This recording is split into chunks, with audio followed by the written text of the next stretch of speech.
Perkenalkan, nama saya Leonie Langkey, kelas 11 MIA 2 SMA Negeri 1, Kota Bunan. Pada saat ini, saya akan membahas pengertian eksplanasi teks.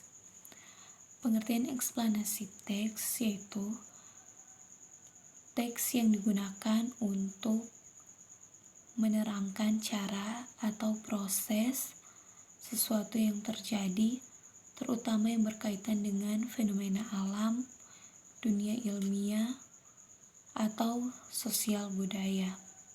Tujuannya untuk memberitahu kepada pembaca atau pendengar bagaimana sesuatu itu terjadi. Kedua, tujuan eksplanasi teks. Tujuan eksplanasi teks yaitu untuk menerangkan proses-proses yang terjadi dalam pembentukan sesuatu atau kegiatan yang terkait dengan fenomena-fenomena alam, sosial, ilmu pengetahuan, budaya, dan lain sebagainya. Ketiga, ciri-ciri eksplanasi teks, yaitu berasal dari pertanyaan penulis terkait why dan how terhadap suatu fenomena yang ada. Kedua, diangkat dari fenomena, maka fokus materinya bukan pada benda atau orangnya. Tiga, menggunakan simple present tense. Keempat, menggunakan action verbs.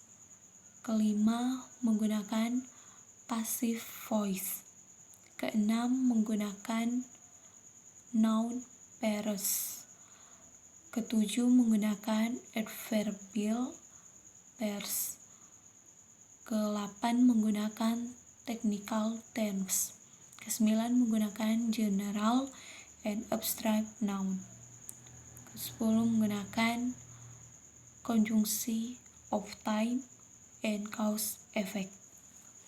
Keempat, generik struktur eksplanasi teks, yaitu yang pertama ada a general statement, yaitu pengenalan suatu peristiwa yang akan kita ceritakan atau kita jelaskan secara umum tentang peristiwa tersebut.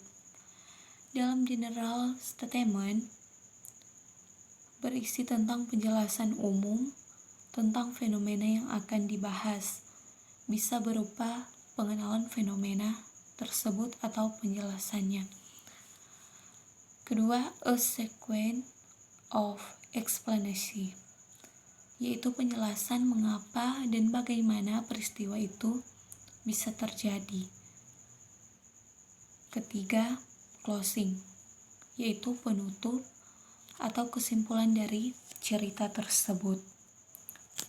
Selanjutnya, contoh eksplanasi teks. Eksplanasi teks about flood. Flooding is a disaster which commonly happens in large and densely populated cities. In Indonesia, the flood hit Jakarta very often and causes many victims. Then do you know the process of how flood happens?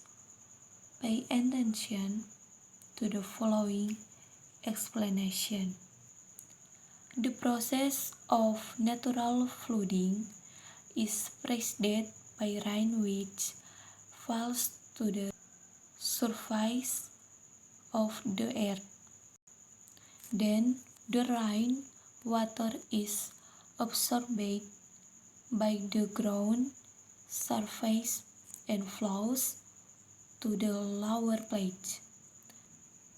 On that condition happens, evaporation and the water ever to the surface of the land.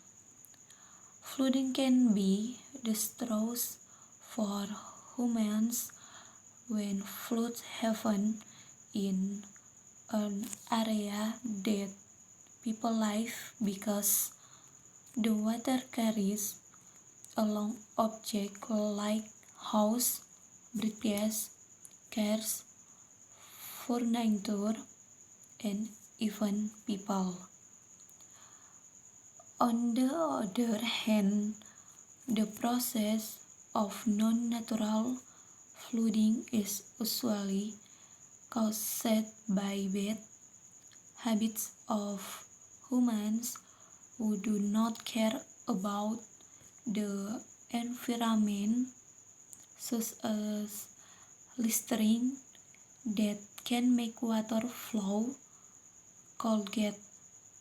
This makes the water deposit in landfills, which gradually becomes more common. When water reservoirs cannot longer hold water, the water then overflows out the line and cause flooding.